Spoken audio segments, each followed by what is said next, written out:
kosala naye kungumba mela yoso mokeli na ngai nayembi nzembo naye kungumba mela yo yemba yawe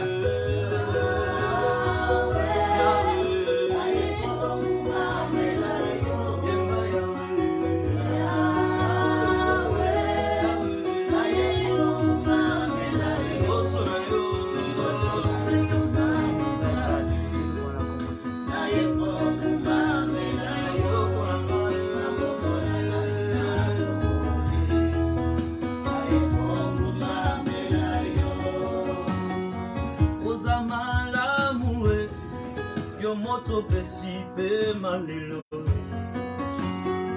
kozala mwana nzambe eza bungisami na yo papa liboso na yo napusa naye konguma mela yo maboko na ngai natomboli naye konguma mela yo yemba yawe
Jésus-Christ Nazareth.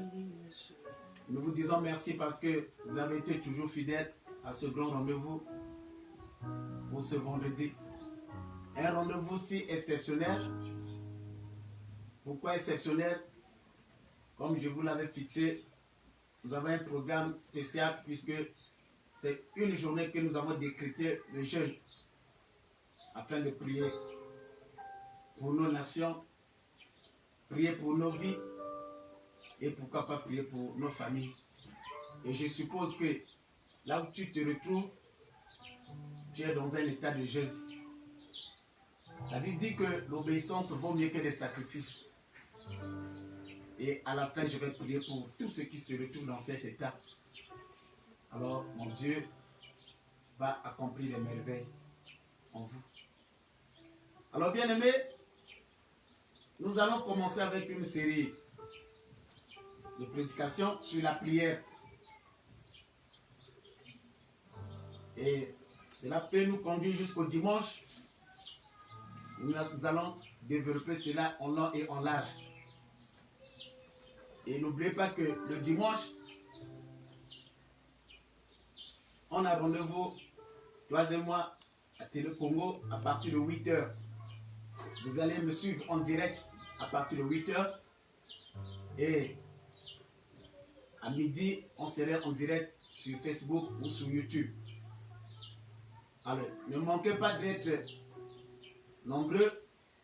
Le dimanche à partir de 8h, je ferai une prière en ligne à travers la Télé Congo pour prier pour toutes les familles.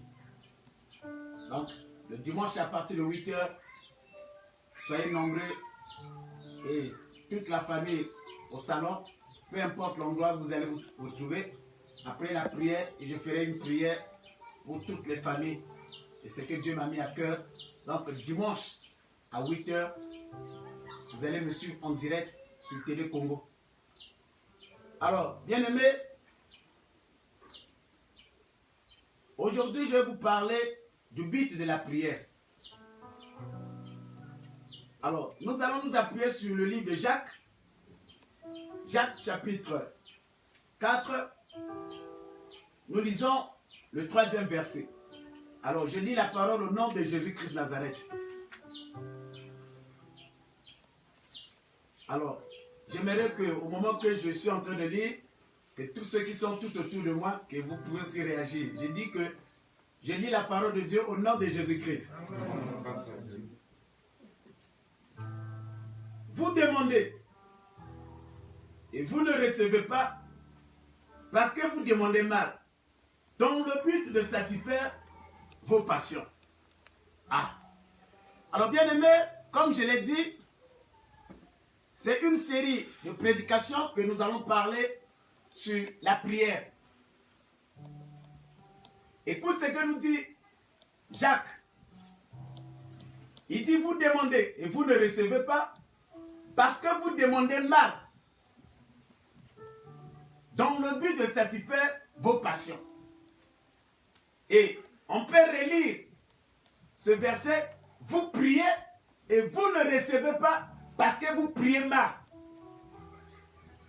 Et Dieu voit également le but. Je dois vous parler et vous énumérer une chose. Toi et moi, nous avons la maîtrise de cela. Dieu sonde les cœurs et les rêves. C'est l'homme qui juge par l'apparence. L'homme voit l'extérieur, mais Dieu voit notre intérieur. Donc, c'est que Jacques est en train de nous dire, quand nous nous mettons à prier, Dieu voit et Dieu est en train d'observer. Celui-là ou celle-là, elle est en train de prier, mais quel est son but?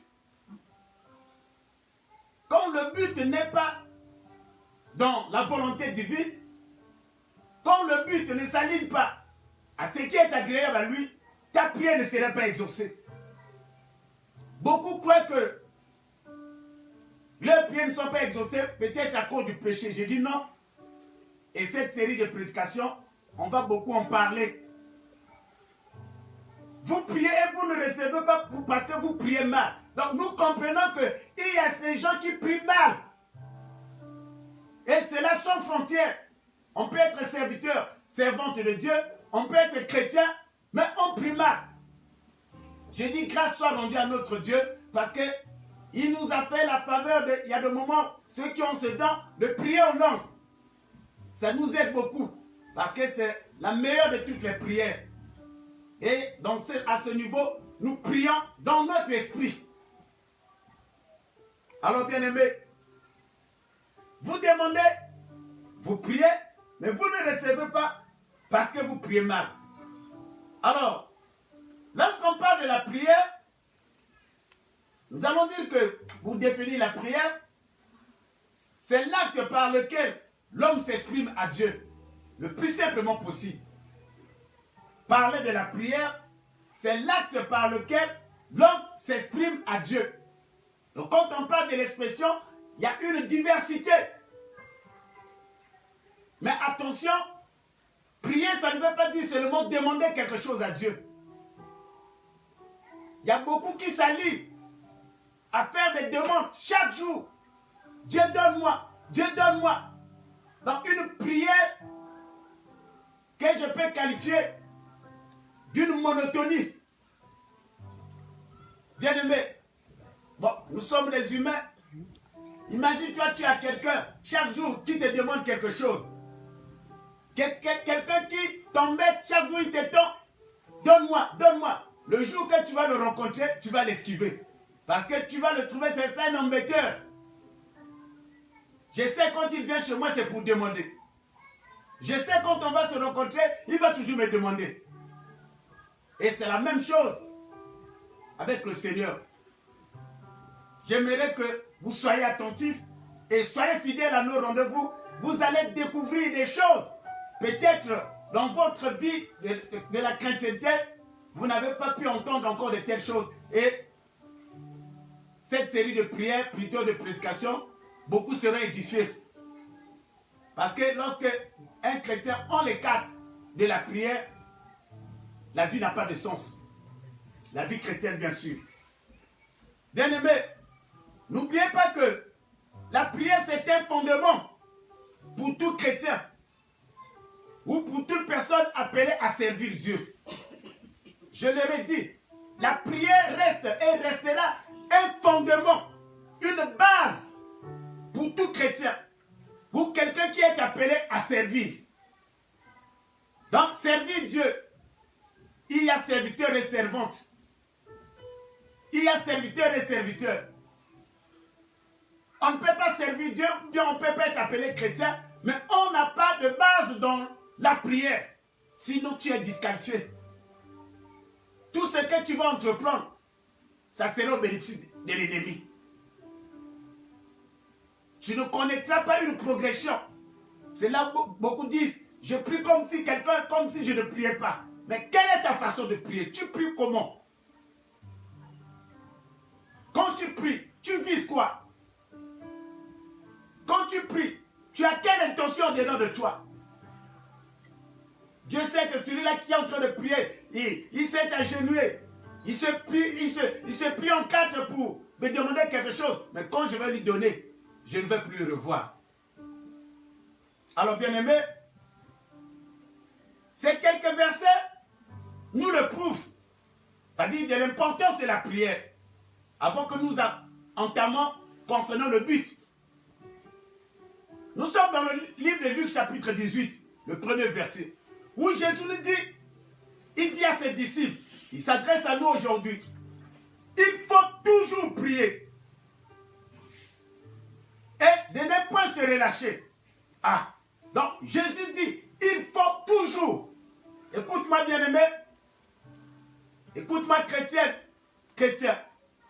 C'est notre maître qui nous l'exige. Notre Seigneur, il dit, il faut toujours. Vous comprenez le ton, c'est l'impératif. C'est un commandement, c'est une exigence. Il faut toujours prier.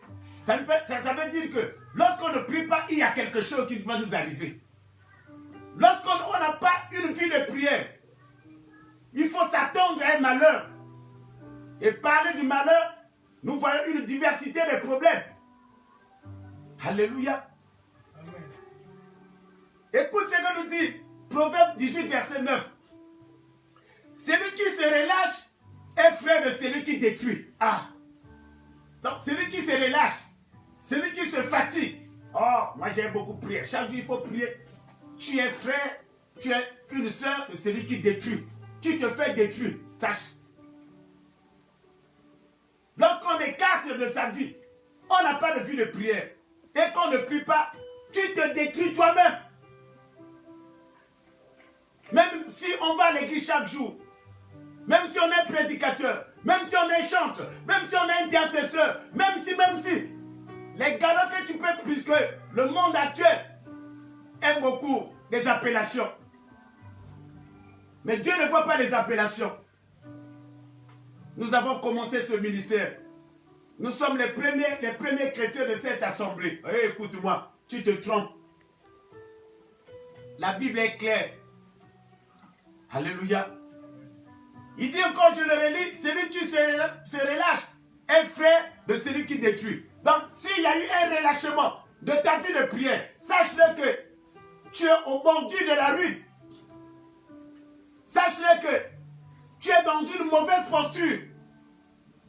Tu es tout près de la frontière avec l'ennemi. Tu seras à sa merci. Et ta vie va tourner dans l'inverse. Bien-aimé. Éphésiens 6, verset 18. Ici, on nous dit, veillez à cela avec une entière persévérance. Donc, veillez à la vie de prière. Restez dans cet état de prière. Vous devez prier à tout moment. Donc, Éphésiens nous dit, veillez à cela. Donc, quand on dit de veiller, c'est une façon de dire qu'il n'y a pas de relâchement. Veillez à cela avec une entière persévérance. Donc, je dois avoir la persévérance. Même si je sens une fatigue, je dois me lever et dire, au nom de Jésus-Christ, arrière de moi Satan, esprit de fatigue, esprit de somnolence, arrière de moi, voilà tes agissements. Tu dois veiller à cela avec une persévérance. À quel moment parle-t-on d'une persévérance? Lorsqu'il y a une force contraire qui veut t'emmener et tu exerces une autre force. Il y a l'esprit de fatigue qui veut t'entraîner de ne plus prier. Tu dois te relever et dire, au nom de Jésus-Christ, je détruis cet esprit. Alors s'il y a quelqu'un qui me suit, s'il y a quelqu'un qui m'écoute et que tu te retrouves avec une fatigue anormale et tu ne pries plus, que mon Dieu t'affecte et je te transmets une onction de vivacité spirituelle au nom de Jésus-Christ Nazareth. S'il y a quelqu'un qui a été emporté par l'esprit de somnolence, une fatigue anormale, je fais cesser cette fatigue au nom de Jésus-Christ. Parce qu'il est écrit, nous devons veiller à cela. Alléluia. Nous devons veiller, c'est-à-dire mettre les compteurs à l'heure. Lorsque je sens que j'ai perdu ma vie de prière, je dors sans prier, mais dans mes agissements, je ne prie pas. Oh, c'est une disqualification. Et je déclare, je crois au transfert d'onction. Un esprit peut quitter une personne pour l'affecter une autre personne. Moi, je le crois. Au moment que je te parle, au moment que tu es en train d'écouter cette parole, que tu puisses recevoir une onction particulière, une onction de la vie de prière, que cette fatigue te quitte. Je le déclare au nom de Jésus-Christ Nazareth. Nous continuons. 1 Thessaloniciens 5, 17 dit, priez sans cesse. Ah! Donc, priez sans cesser. Donc, nous devons prier à tout moment. Prier avant de manger, prier avant de dormir, prier avant de se laver, prier avant de sortir, prions quand nous recevons les gens, prions lorsque nous préparons, prions, prions, prions, prions. C'est là, sans cesse. Alléluia.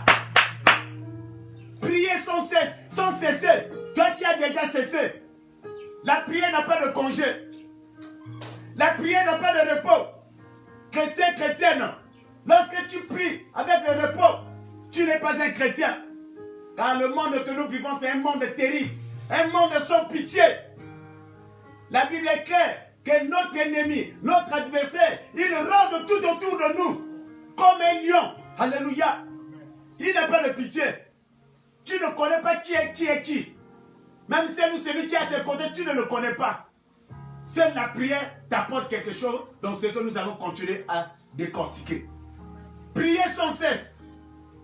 Et nous allons terminer avec cette série de versets, Luc 22, verset 46.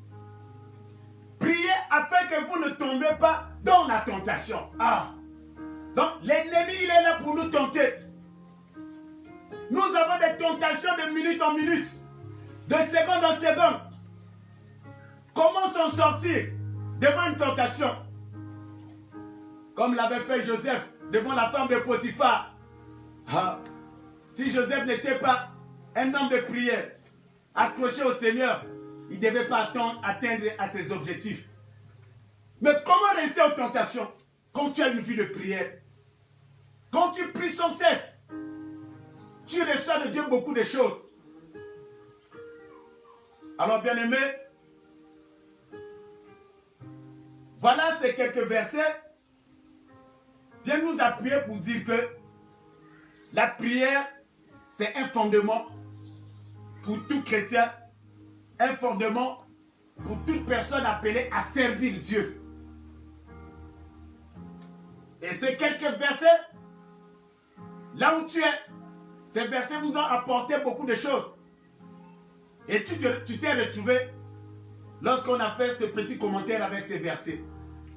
Alors, quel est le but de la prière maintenant?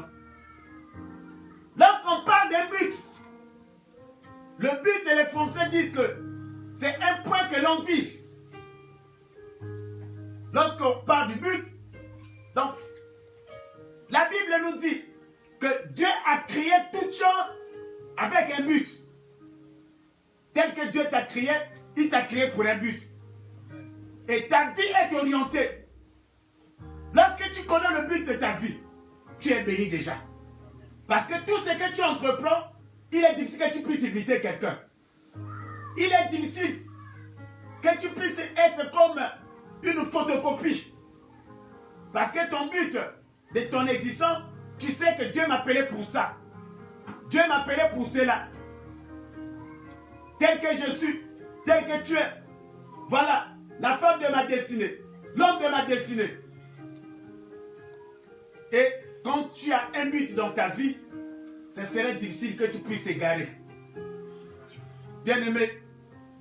Donc, raison pour laquelle c'est Jacques qui va nous le dire, que vous demandez, vous ne recevez pas, parce que vous demandez mal. Vous priez mal. Dans le but de satisfaire vos passions. Donc, dans vos prières, dans nos prières, Dieu voit le but. Dans nos demandes, Dieu voit le but. Cette personne, il vise quoi? La personne là, elle est en train de viser quoi? Quand nous élevons nos voix à Dieu, donc Dieu observe, il regarde aussi le but que nous voulons atteindre. Mais selon ses principes, selon les Saintes Écritures. Alors bien aimé, lorsque nous prions,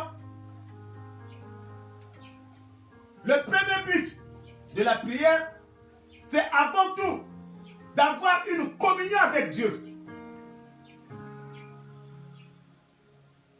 Lorsque nous prions, qu'est-ce que Dieu vise? Le but, c'est d'avoir une bonne communion avec Dieu. C'est-à-dire, c'est établir une relation très profonde avec lui. Le fait de prier à tout moment. Le fait d'être en contact avec lui. Selon les principes, bien sûr. Tu vas avoir une bonne communion avec Dieu. Et tu vas avoir une relation très profonde. Alléluia. Il y a relation et relation. Il y a ces relations qui sont superficielles. Mais il y a ces relations qui sont très profondes. Nous allons avoir le temps d'expliquer au fur et à mesure que nous allons évoluer. Donc, le premier but de la prière, tu comprends que ce n'est pas demander seulement. Mais Dieu a permis que nous soyons en liaison avec lui à travers la prière à cause de sa communion avec nous. Pour que nous soyons un avec lui. Alléluia. 2. Pourquoi nous devons prier? Nous devons prier pour établir une relation d'amitié avec Dieu. Que Jésus-Christ soit ton ami. Alléluia. Tu veux être l'ami de Jésus. Il l'a même déclaré. Lorsque nous prions, c'est pour établir une relation. Quelle relation? Mais une relation d'amitié. Alléluia. Que tu sois son ami personnel. Vous savez que lorsqu'on touche à ton ami, on te touche. Lorsque quelqu'un met la guerre à ton ami, il te met aussi la guerre. Lorsque quelqu'un veut porter atteinte à ton ami, sache-le qu'il cherche aussi à te porter atteinte. Donc l'amitié, lorsqu'on parle de l'amitié, ce n'est pas une chose facile. Dans l'amitié, on n'a plus de barrières. Dans l'amitié, il n'y a plus de barricades. Dans l'amitié, on se connaît. Tu peux parler de l'autre, même avant qu'il ne soit là. Dès que ta présence, c'est la présence de ton ami également. Tu peux même répondre à sa place certaines préoccupations. Un ami, c'est quelqu'un qui connaît l'autre très bien et dans sa profondeur. Et lorsqu'on parle de l'amitié, il n'y a pas de l'hypocrisie. Alléluia. Beaucoup se sont appelés les amis, mais c'est rempli des relations remplies de l'hypocrisie. Mais lorsqu'on parle d'amitié avec le Seigneur, donc Dieu vous aime dans tout son cœur. Et de son côté également, de votre côté, c'est la même chose. C'est là où David ayant compris ce que nous voulons dire par l'amitié, il va aborder le sujet de juste pour dire que j'ai été jeune, j'ai vieilli, je n'ai jamais vu là où le juste est abandonné. Qui est un juste? C'est quelqu'un qui est l'ami de juste. La Bible est claire. À cause de cette amitié, il dit, on peut vous faire la guerre, mais personne ne pourra vous vaincre. Parce que lorsqu'on te touche, on touche à ton ami, qui est Jésus-Christ Nazareth.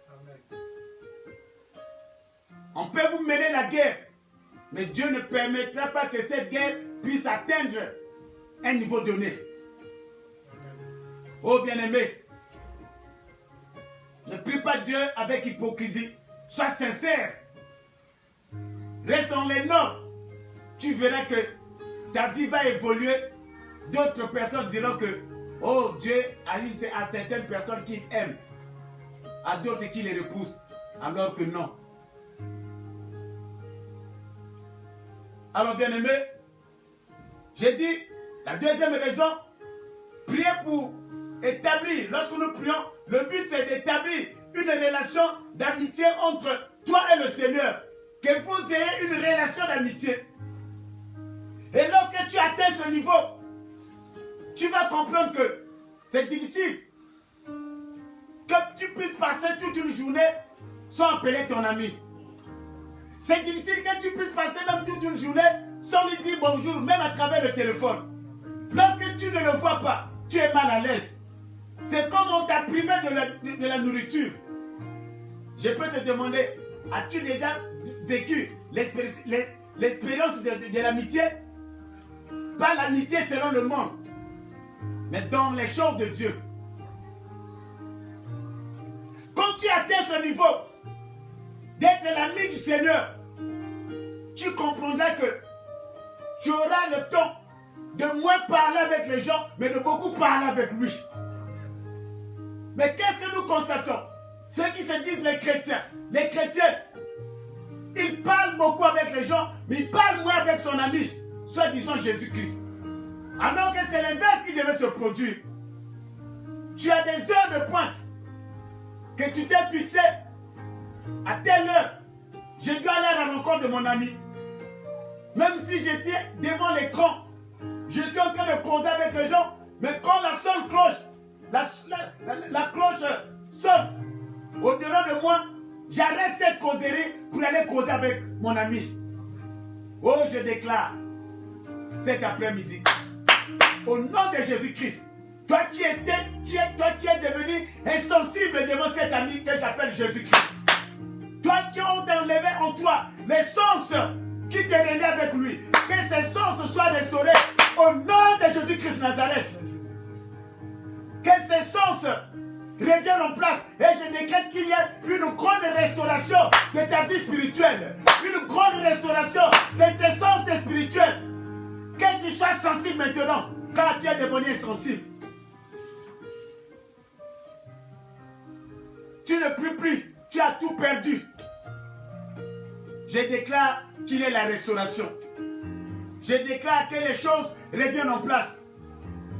Alors bien aimé, avec ces deux buts que nous allons développer prochainement,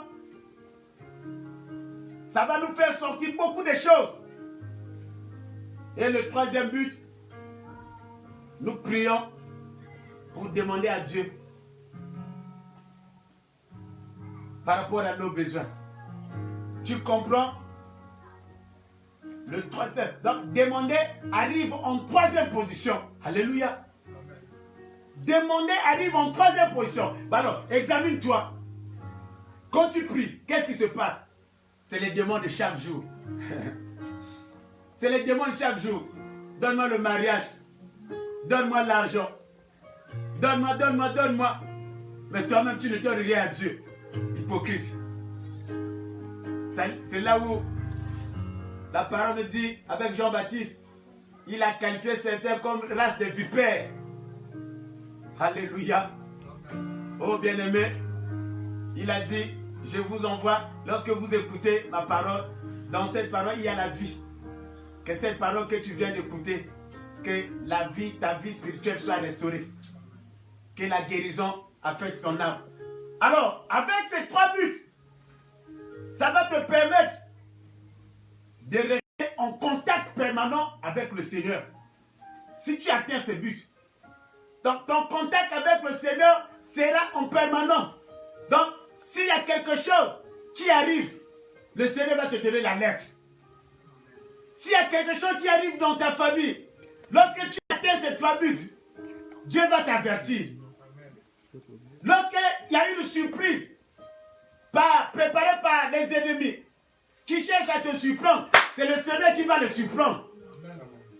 C'est ça les choses spirituelles. Dieu, c'est un Dieu de principe. Alléluia. Alors bien aimé, lorsque tu atteins ces trois buts, qu'est-ce qui va se passer? Tu seras rempli de la présence de Dieu. Être rempli de sa présence, lorsqu'on te voit, on voit Dieu. Lorsqu'on te voit, on comprend que, oui, celui-là, non, il a le Saint-Esprit en lui. Tu peux ou bien pas dire que j'appartiens à telle église, je suis chauve, je suis prédicateur, mais dès que les gens te voient, par rapport aux fruits que tu portes, on dirait que, ah, ça c'est une chrétienne, un chrétien. Parce que tu es rempli de sa présence. Lorsque tu atteins ces trois buts. Bien aimé, lorsque tu atteins ces trois buts, ça va te permettre, même si tu n'as pas demandé, Dieu va te donner. Alléluia. Amen. Même si tu ne demandes pas le mariage, il sait à quel moment il va te donner le mariage.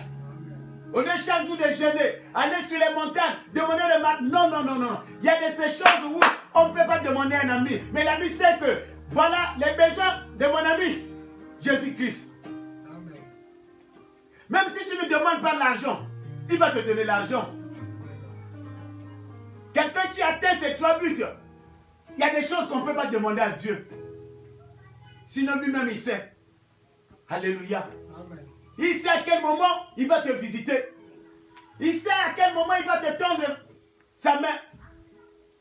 Bien-aimé, lorsque tu atteins ces trois buts, le ministère des anges sera en permanent en toi. Dès que tu pars, tes paroles sont tellement sacrées. Tu mets les anges de Dieu en mouvement 24 heures sur 24. Amen. Une simple parole suffit que tu libères l'onction et les choses vont s'accomplir. Même si tu n'es pas un pasteur. Parce que tu appartiens à lui et tu es son ami. Alors bien aimé, voilà ce que le Seigneur a voulu que je puisse vous transmettre pour cette première série de prédications concernant la prière. Et le dimanche, nous allons parler encore et creuser, aller dans la profondeur. N'oublie pas le rendez-vous du dimanche à partir de midi, mais entre-temps à 8h. À 8h, je serai en contact avec vous sur la télé, la chaîne nationale, à partir de 8h. Et soyez nombreux en famille après l'exhortation que je ferai à la télé Congo. Et je vais prier pour toutes les familles. Donc, soyez ponctuels à partir de 8h. 8h pile, soyez branchés avec toute la famille, toute votre maison, et je prierai pour toutes les familles. Alors, tous ceux qui sont dans l'état de jeûne, je vais prier pour vous. Là, vous trouvez, ouvrez vos mains et je vais faire des déclarations car vous avez obéi à la parole de Dieu. Père, le Dieu Tout-Puissant, toi dont ta main n'est pas courte pour agir. Tu as donné des recommandations à ton peuple de jeûner en ce jour de ce vendredi. Ils ont obéi à ta parole. Je déclare la guérison pour ceux qui sont malades. Je proclame la délivrance à ceux qui sont possédés, à ceux qui sont enchaînés. Que les chaînes tombent au nom de Jésus-Christ. Ceux qui ont une maladie incurable, Père, sois guéris en cet instant. Même ceux qui sont atteints du corona, oh Père, que ta main droite les touche et je les arrache entre les mains du coronavirus. Ceux qui ont le sida, ceux qui n'arrivent pas à dormir la nuit, Père, que la paix et le repos, ton repos, leur soient accordés au nom de Jésus-Christ. Père, les familles qui sont en deuil, les familles qui ont des problèmes, que tu puisses leur accorder des solutions. Au nom de Jésus-Christ Nazareth. Père, il est écrit, là où le péché abonde, la grâce surabonde. Nous vivons un moment de turbulence. Père, le moment où il y a des pleurs dans toutes les nations de l'humanité, que ceux qui t'appartiennent, tu as dit, vous verrez la différence entre ceux qui me servent et ceux qui ne me servent pas. Père, je bénis toutes nos nations, je bénis nos bien-aimés, ceux qui ont des problèmes spirituels, les problèmes physiques, moraux, que ta main se repose sur toutes ces personnes. Je les bénis tous et je déclare la fin de ce programme au nom de Jésus-Christ Nazareth. Que ta main droite les accompagne. J'ai ainsi prié. Amen. Alors, donc, on se retrouve le dimanche, le premier rendez-vous à 8h. On sera en direct à la télé Congo et midi sur Facebook et YouTube. Essentiel de cliquer Église La Vie en Jésus-Christ. Que Dieu vous bénisse, que mon Jésus vous aime beaucoup et qu'il vous accompagne au nom de Jésus-Christ. Amen.